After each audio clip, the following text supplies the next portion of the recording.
কোন কোন রাজনৈতিক দল নিজেদেরকে খুব এত বড় মনে করেন, নির্বাচনের আগেই মনে হয় যেন তারা ক্ষমতায় চলে গেলেন। ভারতের ভালো আমাদের ভালো, ভারত ভালো থাকলে আমরা ভালো থাকব। তো তারা আমাদের দেশটাকে স্বাধীন মনে করে না। তাদেরই বুদ্ধিজীবীরা বলতো যে 47-এর সীমানাটা রবার দিয়ে মুছে ফেললে পারলে ভালো হতো।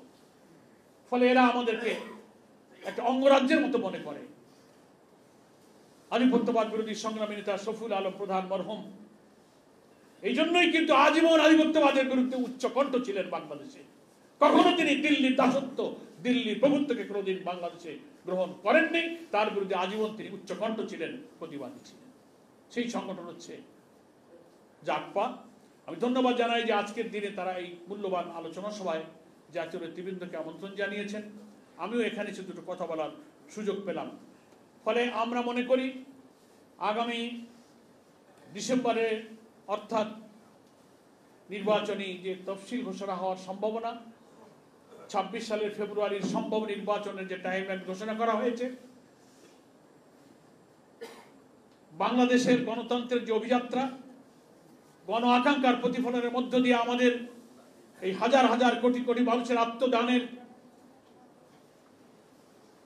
সুফল যদি ফিরিয়ে আনতে হয়, জনগণের নির্বাচিত প্রতিনিধির কাছে ক্ষমতা হস্তান্তরের মধ্য দিয়ে আমাদের সেই আশা আমাদের পূরণ করতে হবে। প্রোভাইডেড আমরা বলেছি বিদ্যমান রাষ্ট্র কাঠামোকে বদলে দিয়ে নতুন সংস্কারের মধ্য দিয়ে একটি নতুন রাষ্ট্র কাঠামো গঠন করা, যার ভিত্তিতে নতুন একটি রাষ্ট্র, নতুন একটি বাংলাদেশ তৈরি হবে। যে রাষ্ট্রযন্ত্র, যে রাষ্ট্র কাঠামোয় যারাই নির্বাচিত হয়ে যাবেন তারা আর নতুন করে ফ্যাসিস্ট হবে না, নতুন কোনো হাসিনার পয়দা হবে না, এমন একটি রাষ্ট্র কাঠামো রাজনৈতিক এবং সাংবিধানিক সংস্কারের মধ্য দিয়ে তৈরি করতে হবে। আমাদের এই অন্তর্বর্তীকালীন সরকারের প্রধান নির্বাচিত হওয়ার পরে জাতির কাছে কিন্তু সেই প্রতিশ্রুতি দিয়েছিলেন যে আমরা রাষ্ট্র ব্যবস্থার এমন সংস্কার করব যে সংস্কার করার মধ্য দিয়ে জনগণের আশা আকাঙ্ক্ষার প্রতিফলন হবে। ফলে এই সরকার যেমন জন আকাঙ্ক্ষার প্রতিফলন, আগামী নির্বাচনে তার প্রতিফলন ঘটতে গেলে জুলাই সনদের মধ্য দিয়ে বাংলাদেশের রাজনৈতিক দলগুলো ঐক্যমত্য কমিশনে 3 মাস ধরে চেষ্টা করে যেসব সাংবিধানিক রাজনৈতিক বিষয়ে একমত হয়েছেন, আর মেজর কিছু পলিটিক্যাল ইস্যুতে এখনো ডিফারেন্স অফ ওপিনিয়ন আছে, সেখানে একটা ঐক্যমত্য তৈরি করে আমাদের সংবিধানকে, রাষ্ট্রকে, রাজনীতিকে, ইলেকট্রাল প্রসেসকে, সিভিল অ্যাডমিনিস্ট্রেশনকে, এন্টি করাপশন কমিশনকে, সবকিছুকে এমনভাবে সাজানো দরকার যেখানে একটি সুশাসন, একটি দুর্নীতিমুক্ত প্রশাসন, একটি ইনসাফপূর্ণ বৈষম্যহীন একটা ন্যায্য মানুষের জন্য মানবিক বাংলাদেশ তৈরি হতে পারে। কিন্তু আমরা দেখতে পাচ্ছি জনগণের সেই আকাঙ্ক্ষা পূরণের পথে কোন কোন রাজনৈতিক দল নিজেদেরকে খুব এত বড় মনে করেন, নির্বাচনের আগেই মনে হয় যেন তারা ক্ষমতায় চলে গেলেন। ক্ষমতার কাছাকাছি মনে করে তারা যা বলবেন তাই যেন হতে হবে।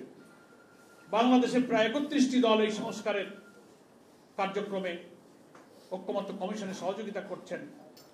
25-26টি দলের যে সংস্কার প্রস্তাবে ঐক্যমত্য হয়েছে, বাকি গুরুত্বপূর্ণ কিছু মেজর জায়গায় কিছু কিছু দলের আপত্তির কারণে এই প্রচেষ্টা এখনো সফলতার মুখ দেখতে পাচ্ছে না।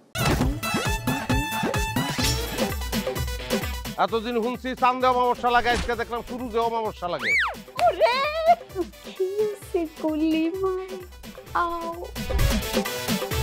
আপনার নামটা? আমার নাম লাবণ্য। এটা ধরেন। এইটা কি? চলে মানে আংটি। ভয় পেলে নাকি সিরিয়াস?